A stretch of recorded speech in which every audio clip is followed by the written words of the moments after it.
2 creepy gas station horror stories animated, YouTube, English. Story 1, Gas Station Horror Story 1. In 2014, while on our way to my great-grandparents' house in Goose Creek, South Carolina, my family embarked on a road trip. It was a sunny late morning, and we aimed to reach our destination before dinner. The main reason for our journey was a cruise vacation my great-grandmother had generously paid for. Our group included me, my parents, 2 aunts, my great-grandfather, and my great-grandmother, along with a few family friends. In the car, it was my mother, me, and most of our luggage. My father was scheduled to join us later due to work commitments. So, we decided to set out early to catch up on some family drama along the way. I was just 7 years old at the time, blissfully unaware of the world's dangers, engrossed in Minecraft and collecting Beanie Boos. After a couple of hours on the road, I told my mom I needed to use the restroom. I had consumed 2 water bottles, and my bladder was protesting. Fortunately, we were still near the bustling city area, with plenty of gas stations and convenience stores to choose from. My mom asked if I was hungry, and my enthusiastic yes meant that I'd get some rare junk food treats. We pulled off at an exit and found a quick trip, QT, not far from it. My excitement was palpable as I anticipated my favorite chips, candies, and sugary drinks. Exiting the car, my mom grabbed her purse, and we headed inside for the restrooms. She patiently waited outside while I used the bathroom. After a few minutes, we explored the store, gathering snacks and drinks. My selections included dill pickle lace, Rolo candies, Cheetos, sausage sticks, beef jerky, and a Sprite, along with some water. My mom also had a handful of items. We approached the counter to pay for our things. As I counted cars in the parking lot, a fascination of mine back then, I noticed a man in a black Nike hoodie, black sweatpants, black shoes, and sunglasses entering the station. His choice of wearing sunglasses indoors caught my attention.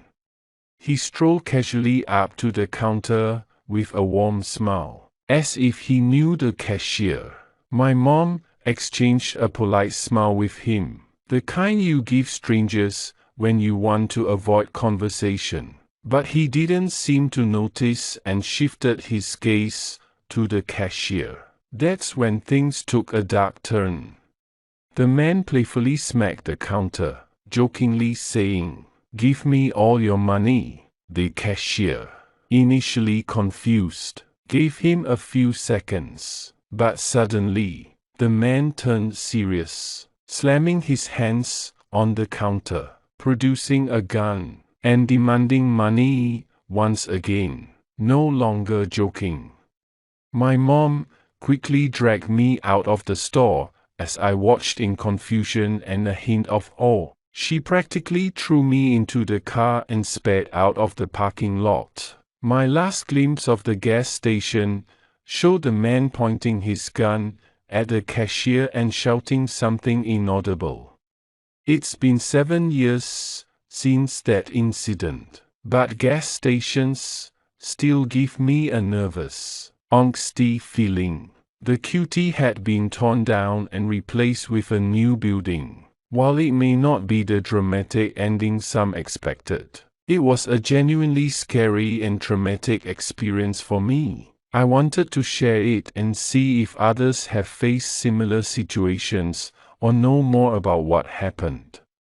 I never stepped foot inside that 7-Eleven again after my near-death experience. The thought of going back to a place that had almost become my tomb was too much to bear. Instead, I focused on my dream of becoming a comic book artist.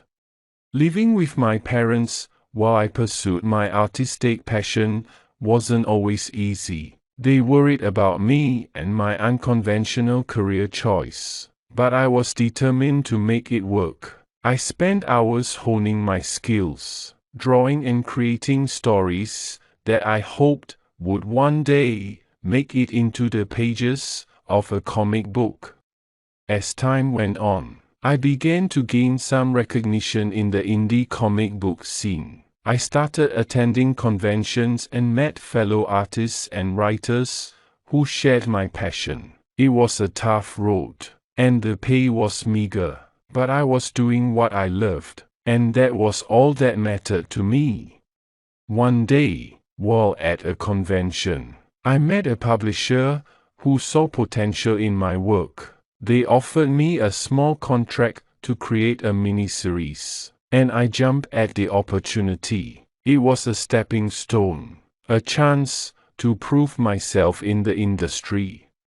Over the years, I continued to work on various projects, gaining more experience and building my reputation as a comic book artist. It wasn't always smooth sailing, and there were moments of self-doubt. But I pushed through, knowing that this was what I was meant to do. As I look back on my life now, I can't help but think about how close I came to never pursuing my true passion. That aneurysm was a wake-up call, a reminder of the fragility of life. I'm grateful for the second chance I was given, and I've dedicated my career to telling stories that inspire others to follow their dreams. Life is unpredictable, and we never know when it might take a sudden turn. But it's essential to cherish every moment and pursue what truly makes you happy. For me, that's creating art and storytelling, and I wouldn't have it any other way.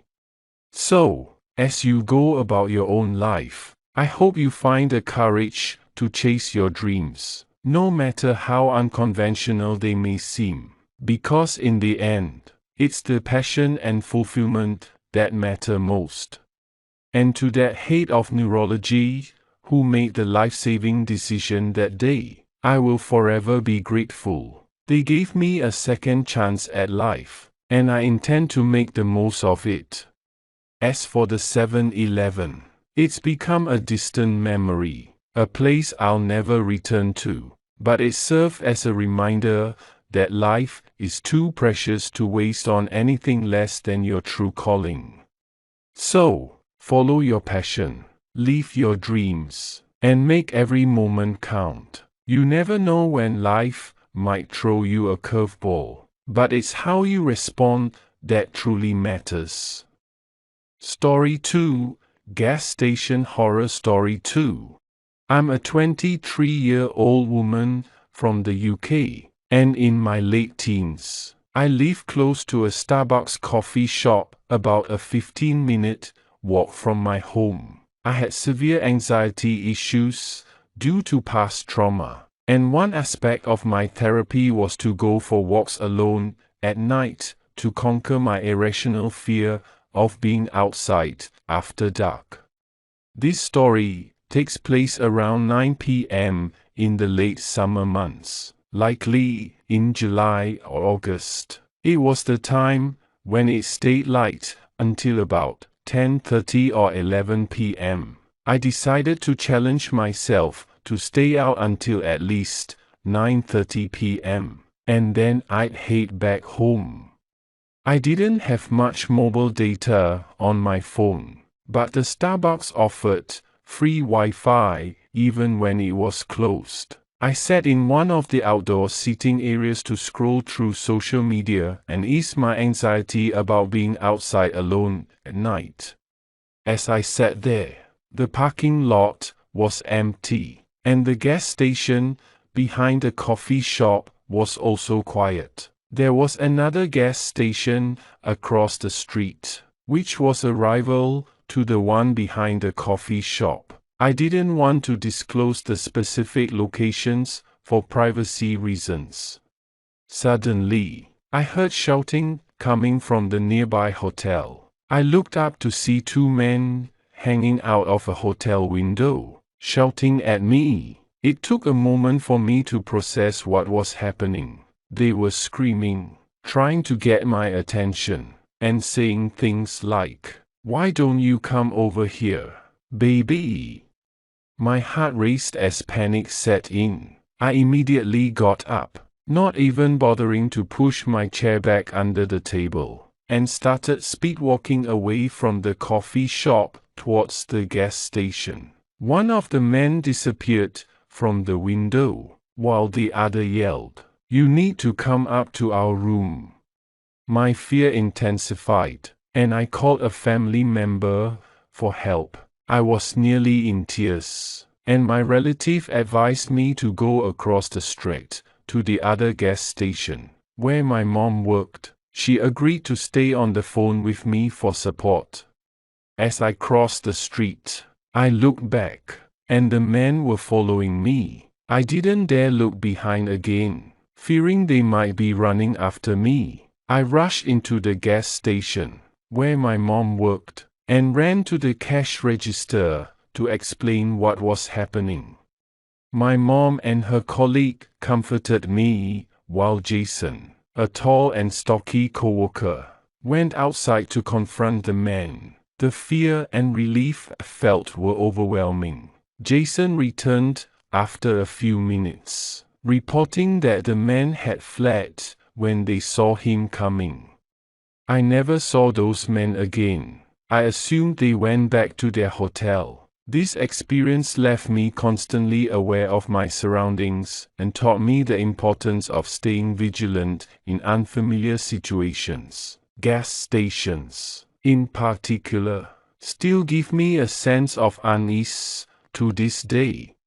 The incident may not have had a dramatic ending, but it was a terrifying experience, and I wanted to share it to raise awareness about staying safe and alert in unfamiliar situations.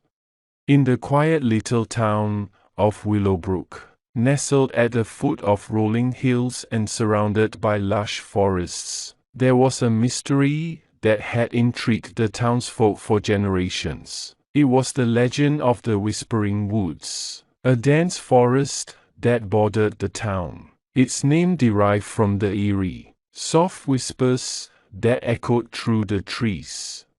The story went that if you ventured deep enough into the Whispering Woods, you would come upon an ancient and gnarled oak tree, known as the Wise Oak. The tree was said to possess mystical powers and the ability to answer any question if you whispered it to the wind as you stood beneath its branches. The catch was that you had to leave an offering, a small token or gift, to receive an answer.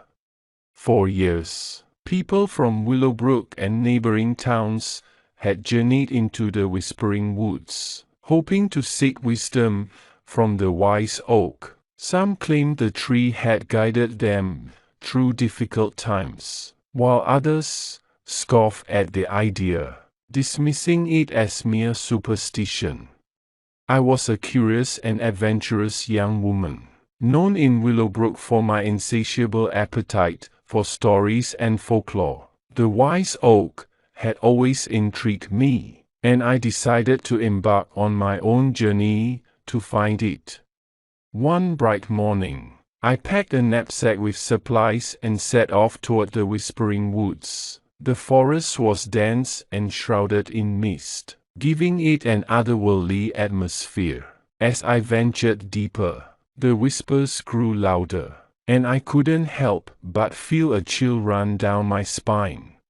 After what felt like hours, I stumbled upon the Wise Oak, its massive, twisted branches reaching skyward. A sense of awe washed over me as I realized I had found the legendary tree. It was time to put the legend to the test.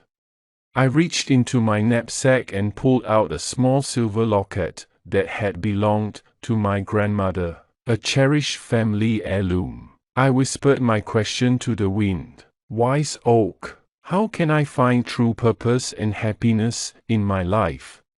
I placed the locket gently at the base of the tree and waited. The wind seemed to carry my question away, and the whispers grew faint. For a moment, doubt crept in, and I wondered if the legend was just that, a legend. But then, something remarkable happened. A soft breeze rustled the leaves of the wise oak, and the tree seemed to come alive. The leaves formed patterns in the air, swirling and dancing, and a voice, like the gentlest of whispers, spoke directly into my mind.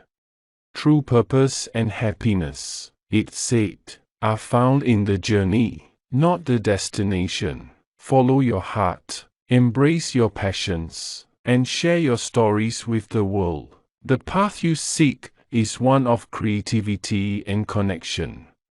Tears welled up in my eyes as I listened to the wise oak's wisdom. It was as though the tree had seen into the depths of my soul and understood my longing for purpose and happiness. With renewed determination, I thanked the wise oak and left the forest, clutching the locket close to my heart.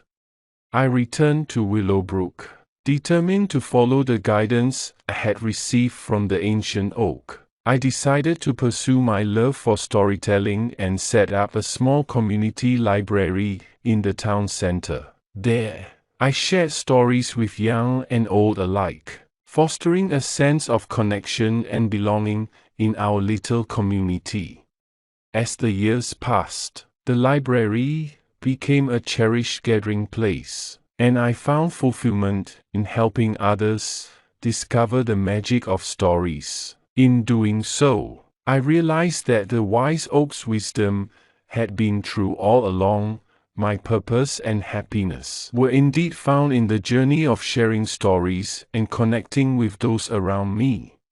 The legend of the Whispering Woods and the wise oak continued to captivate the people of Willowbrook, reminding us all that sometimes, in the quietest of places and the gentlest of whispers, we can find the answers we seek and the purpose we long for.